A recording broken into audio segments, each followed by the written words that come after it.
Welcome to the Tech Egg. Don't get scrambled. Enjoy the video. You're going to stop the reset safely and quickly.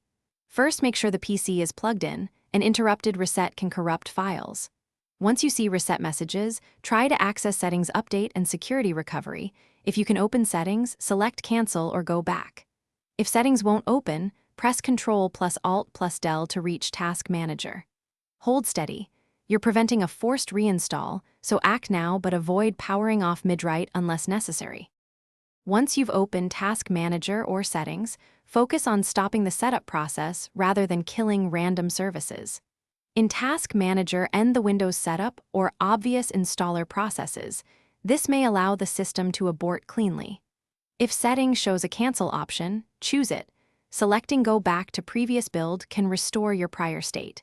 If the UI is frozen, do a controlled restart from Ctrl plus Alt plus Del or Start. Avoid unplugging power unless the machine won't respond at all. After stopping the reset, boot into Windows and run SFC and DISM to fix any partial changes. This helps prevent instability. If Windows won't start, enter the Windows recovery environment and try Startup Repair or use a System Restore Point to revert changes. Make sure to back up critical files as soon as you regain access and create a recovery drive. This prevents stress if a future reset starts unintentionally. If errors persist, that single troubleshooting tip.